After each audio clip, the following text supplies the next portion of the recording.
Yeah. So last night they had debate. Now you guys know I rarely, and when I say rarely, talk any kind of politics. Just for obvious reasons, it's not my area expertise, and I'm not going to even try to front, but I'm going to give my interpretation on what I saw last night. You know, what happened with Joe Biden was just, you can almost say possibly the nail in the caution, the coffin, or nail in the caution for people not to vote Democrat. The Democrats, just over the last X amount of years, they just have continued to drop the ball. They may have just handed the election to Donald Trump on a silver platter. Not that Donald Trump is any more better. And at the end of the day, as far as votes go, I just don't do the lesser of two evils. Joe Biden has just, people just got to just keep it a buck. He just have not been a good president. No matter how much people try to, try to save him, because what it's about with Joe Biden, what it's always been, is about finger pointing and going the other direction. The Democrats and his supporters, Joe Biden's supporters, have continued to place a label on one candidate, and which in particularly was Donald Trump, and about Donald Trump's suspected, blatantly blatant, possible suspect racism. But Joe Biden has a long history of racism himself, and people outlet or platform, people would try to silence the person, they would try to talk over the person, they would go to commercial, and now it looked like it's just backfired. And now it all came to the forefront, because basically when Donald Trump brought up Joe Biden's history of racism, he didn't really deny it, because all CNN has done and Donald Trump has ever done, and that's just fact. He passed crime bills that specifically targeted black people, and I'm not gonna say no black and brown and none of that, because I'm just keeping it 100. I'm only concerned about my people, what he did to my people, and whether people want to tell the truth, he's done it. And I'm sorry, an apology isn't good enough. Now, before you could come on here and say, well, maybe people should stop committing crimes. Okay, that's cool too, but sometimes you are a victim of circumstance. What about all the people that got framed?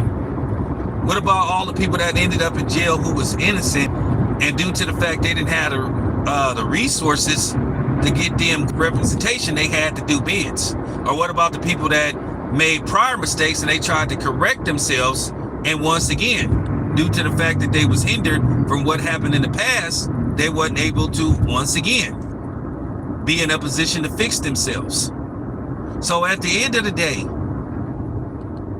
just watching Joe Biden just like fall apart. I mean, the man barely could talk. And we could play these games about his health and that he's fine and all this kind of stuff, because what the overall plot was, and based off the fact that it seems that Joe Biden can't even keep it together enough to win a debate.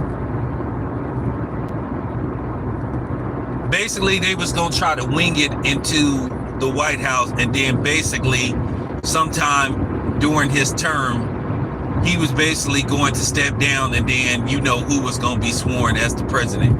At the end of the day, you look at some of the stuff that did happen, and you just have to tell the truth. I'm not no Republican or no Democrat, and I want to make that very clear. So don't come on here playing this, to the left, to the right. Don't play that with me, because I'm neither. But I have to admit, when the other guy was in office, things were better. So did this other guy got in office, you saw gas prices, inflation jump to just astronomical degrees. gas went from, in some places, $2.89 a gallon to, in certain places, $3. I saw gas go all the way up in California to $6 a gallon. Then, not to mention the other stuff he did. The mandates. Where basically he tried to do the one, you know what, fits all, work for all, you know, not doing proper research, basically trying to do a rush job, but then at the same time was telling people they had to take it, but then people in politics didn't have to take it. So that was sketchy. So it was just a lot of things. So I'm not finna go into a full-fledged, you know, back and forth about politics. It's what I've seen. It's what I observed. And it's just the truth. And people can get mad all they want. I know people gonna come on here and say this, say that. Listen,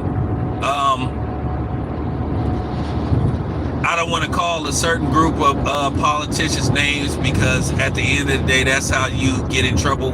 But you know how I feel about them. They've just dropped the ball. And that's just the bottom line.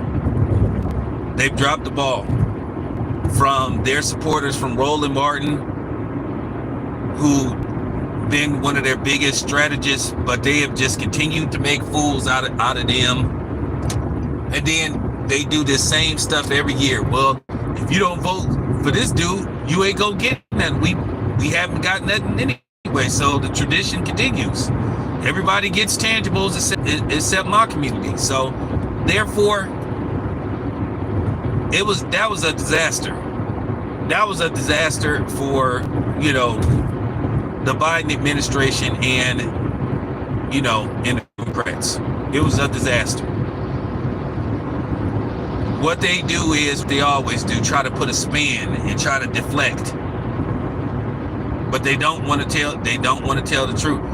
How they gonna come back from this one is gonna be one of life's greatest mysteries.